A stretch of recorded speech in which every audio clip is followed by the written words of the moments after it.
કેમ છો ફ્રેન્ડ? આજે આપણે કોરિયન બન બનાવીશું અને તે ચીઝી ફ્લેવરના. એના માટે આપણને મેદાનો લોટ જોઈશે, બ્રેડ જે આપણે બનાવીએ છીએ એનો લોટ જોઈશે. એમાં એની અંદર તમારે મિલ્ક પાવડરને એડ કરવાનો, સુગર એડ કરવી, ડ્રાય ઈસ્ટ એડ કરો, ગ્લુટેન એડ કરવો અને ઇમ્પ્રુવલ પાવડર પણ એડ કરવો. પછી બરાબર ડ્રાય પહેલાં મિક્સ કરી લો. તમારી પાસે જો મશીન ના હોય તો તમે બાઉલની અંદર પણ બધું મિક્સ કરી શકો છો અને હાથેથી લોટ બાંધી શકો છો. અને થોડુંક પાણી રેડીને લોટને બાંધો.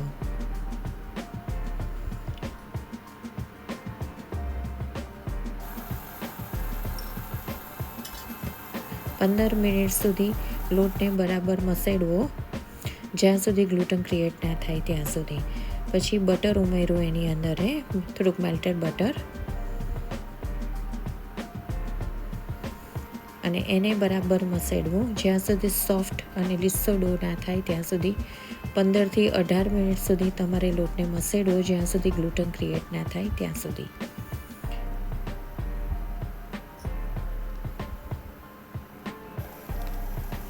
સોલ્ટ એડ કરો.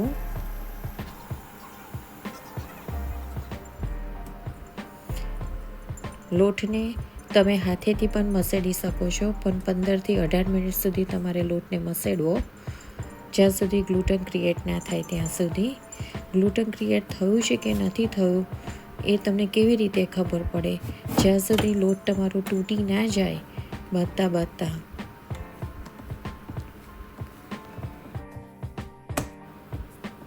હાથેથી બરાબર મસેડો 2-3 મિનિટ સુધી.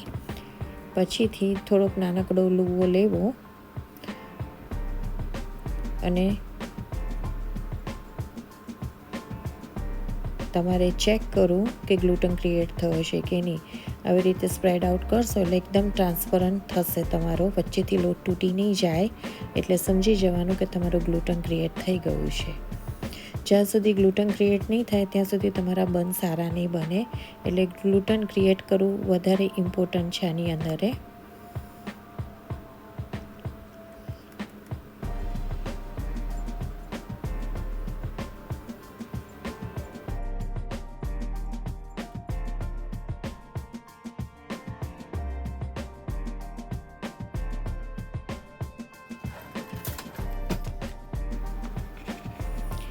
પછીથી તેના 4 ટુકડા કરી લેવાના અને એમાંથી નાના બોલ બનાવવાના. 80 ગ્રામ્સના બોલ બનાવવાના તમારે.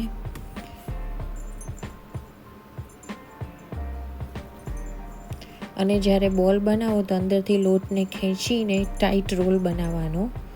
તમે જોશો કે હું ખેંચીને અંદરની સાઈડે લઈ જઉં છું અને ઉપર એકદમ સોફ્ટ અને લીસું થઈ જશે, ક્રેક પણ નહીં આવે.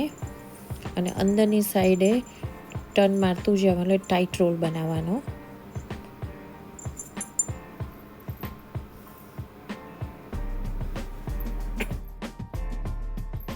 આવી રીતે બધા રોલ બનાવી લેવાના, પણ ટાઈટ રોલ રાખવાના અને પછી તેને ટ્રેમાં ગોઠવવાના.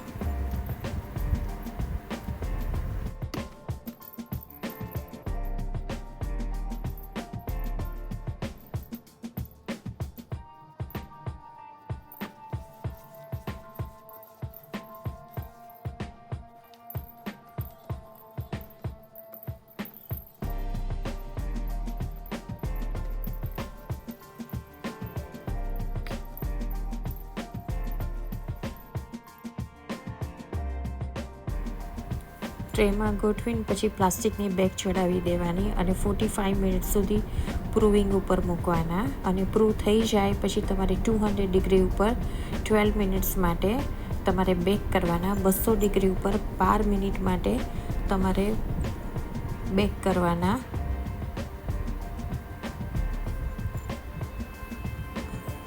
બેક થઈ જાય એટલે ઓવનમાંથી કાઢીને ઠંડા કરવા અને જારી ઉપર, આવી જે જારી બતાવી છે એના ઉપર મૂકીને ઠંડા કરવા, જેથી નીચેથી સ્ટીમ ના થઈ જાય બન બધા તમારા. પછી તમારે ક્રીમ ચીઝ લેવાની.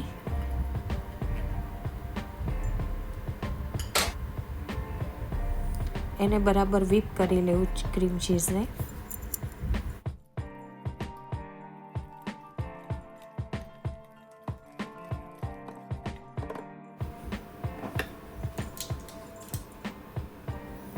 પછી તેની અંદર ડબલ ક્રીમ એડ કરો.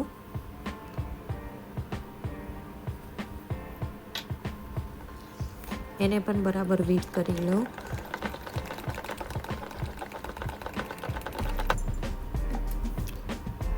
મશીનથી પ્રોપર whip કરો.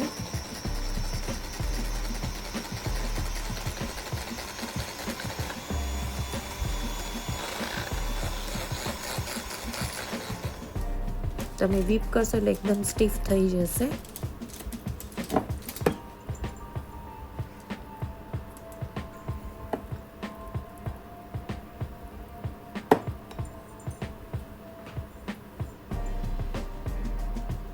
તેની અંદર પાસલી, ફ્રેશ પાસલી આવે છે તે ઝીણી ઝીણી સમારીને એડ કરવી.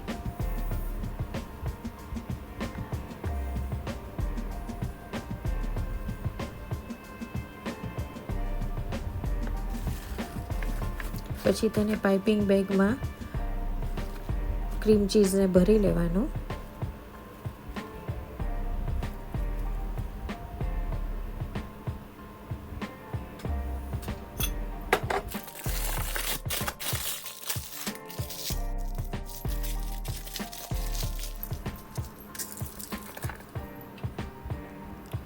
સોફ્ટ બટર લેવું.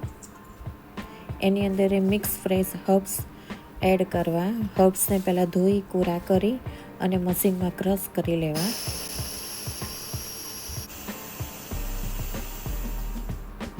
પછીથી તમારે મેલ્ટેડ બટરની અંદર એને મિક્સ કરવાના.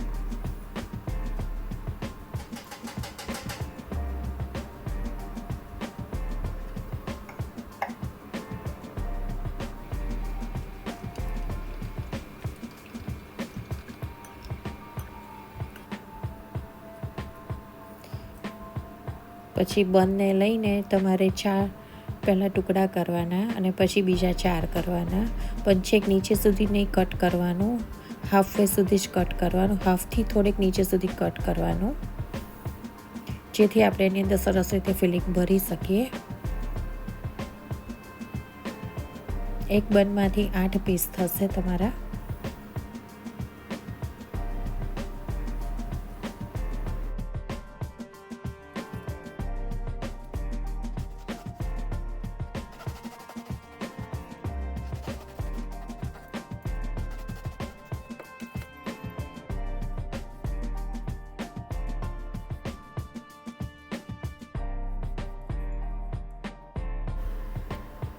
આ રીતે બધા બંને સરખી રીતના કટ કરી લેવાના પહેલાં. પછી એની અંદર એક ક્રીમ ચીઝનું ફિલિંગ દરેકની અંદર ભરવાનું. જે કટ કર્યા છે સાઈડમાંથી જે પ્રમાણે બતાવું છું એ પ્રમાણે અંદર ફિલિંગ ભરવાનું. તમારે અંદર પ્રોપર ફિલિંગ ક્રીમ ચીઝનું અંદર ભરવાનું છે, પ્રોપર ઉપર આવે ત્યાં સુધી. આ જ રીતે બધા બનમાં તમારે ફિલિંગ ભરી લેવું.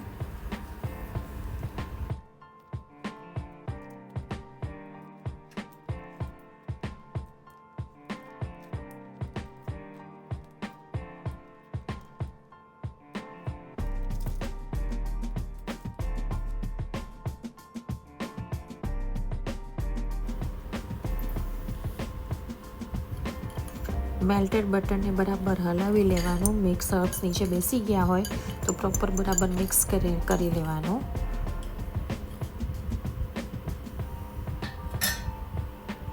અને બંને એની અંદર દુબાડીને આવી રીતે દુબાડી લેવાના અને બહાર કાઢી લેવાનું. અને જો તમને આવી રીતે ના ફાવે તો ચમચીથી ઉપર રેડી દેવાનું, જેથી હર્બ્સ પણ ઉપર આવે.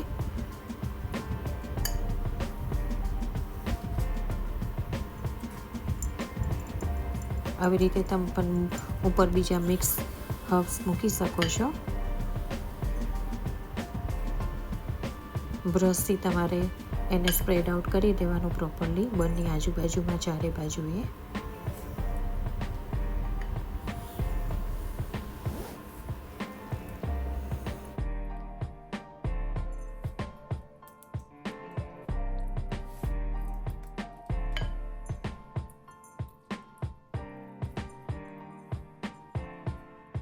જો તમારી પાસે ફ્રેશ હર્બ્સ ના હોય તો તમે મિક્સ ડ્રાય હર્બ્સને પણ બટરની અંદર એડ કરીને આવી રીતે સ્પ્રેડ કરી શકો છો બન ઉપર.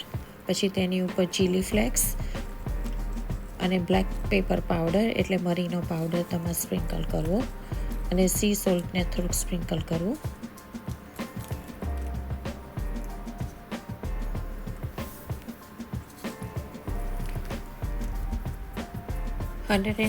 ડિગ્રી ઉપર ઓવન બેક કરવા પાછા 5 મિનિટ માટે અને ગરમ ગરમ સર્વ કરવું.